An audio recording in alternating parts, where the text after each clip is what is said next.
Hello, everyone. I'm going to be doing an update on the 4.0 beta 13 for Godot. I'm going to try to only do this like every two versions because they kind of drop it a lot. And kind of talk what happened between 11 and 12 and 13 here very quickly. So, 11, last time I had the update, had lots and lots of regressions. And I think it's funny because I highlighted it so many times of like, let's test this, let's review this. And there were so many regressions that they kind of dropped. They had to drop a beta 12 like midweek to fix so many regressions, which is great that people are testing it, but not so great that we're getting quite a bit of regression. So hopefully it's getting better. From what I can tell so far, 13 has been pretty solid for me.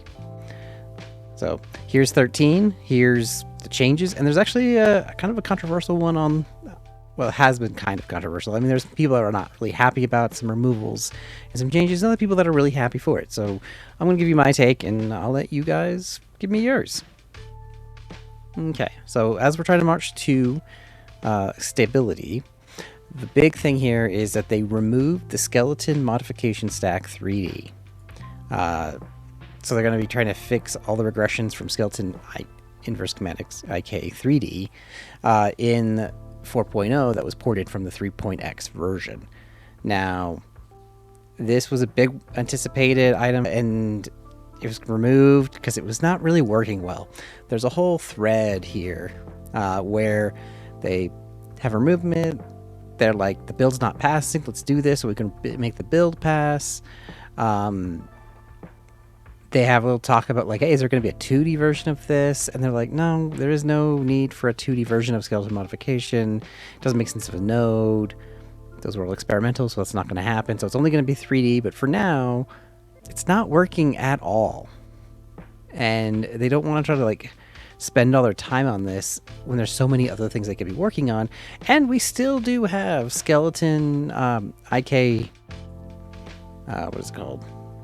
Yeah, skeleton IK 3D that can be make sure that they're working, because it works well in 3.5 today. It's not as nice and rewritten and into the clean method they want to do for this, but it still works. At least it works great in 3.5, and they just want to have that same stability they have in 3.5 in 4.0. So there's this whole thread about it, and it just in the end says, yeah, let's remove it for now, and it's not going away forever. They want to release it in some point release in 4.0, so 4.x. And I think it's really great to push something off if it's not ready instead of shoehorn it in, and then it kind of doesn't work that great. It's not super stable, and then you do want to put something out there with this fix and make it right. You then have to deal with backwards compatibility on something that you kind of just wanted to get out there for people. This way they can make all the changes and break all the compatibilities because there's no one depending on it. They can build it the way they want and make sure it's right before it's, up to everybody, and then there's like weird experiences. So I'm actually for waiting on something if it's not ready, especially since we have a solution in the interim until this thing is out there. I mean, it's not as all the great bells and whistles that this is going to have, but I still think it's a great choice. And if you're curious, like, what does skeleton IK mean? And what it means is that's really, really bright. It means inverse kinematics. This is a great little page. If everyone wants to look it up, I'll add it in the description below. Okay, back to some other stuff. Hey, how about we go ahead and break C#?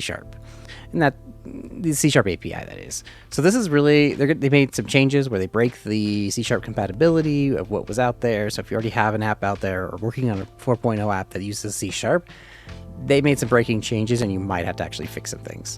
But they did it for consistency. They want to make it sure that the consistent design and everything in there that works the way they want to, and they haven't frozen development. So breaking changes, while they're not supposed to happen often, they will occur. It's really nice that the 2D shapes for primitive lines and shapes can now handle widths of 1.0 or below. So if you have like a line width that's like 0.5 or 1, it was not working properly. That's great that's fixed. Another great one is they actually had all these like script files, icons, and everything inside the project.godot file.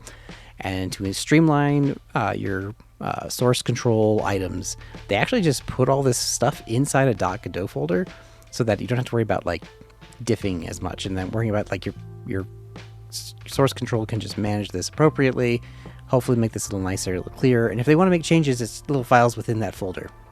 And there's a little thing you need to do for headless stuff and for CI/CD, which I'll do a video on later, that might make it a little more difficult. So you make sure you get these files, because you don't really get the Godot folder by default on headless, so that's a little interesting.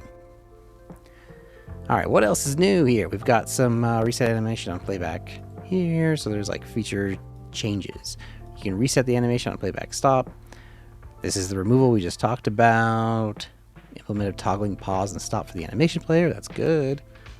You know, here's all the C# changes. And then here's the moving the folder into the Godot folder. Hey, there's a memory leak. It's a very good reason to get the new version. A lot of editor fixes.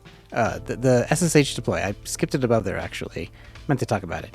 You can now deploy via SSH your game, which is perfect for Steam Decks and Android and like the web. Infinite recursion and resolution, okay. Fix the cyclic. Yeah, fix the infinite reference errors while reducing identifiers, okay. And of course, if you find any issues, post it on Twitter, create a pull request, an issue, and let them know. Let them, you know, let's do our part and make this better. All right. Now, what are you guys working on? I want to know, what are you guys making? Are you working on 4.0? Are you still staying on 3.5 to be safe? And if you're looking for more, check out this video and stay awesome.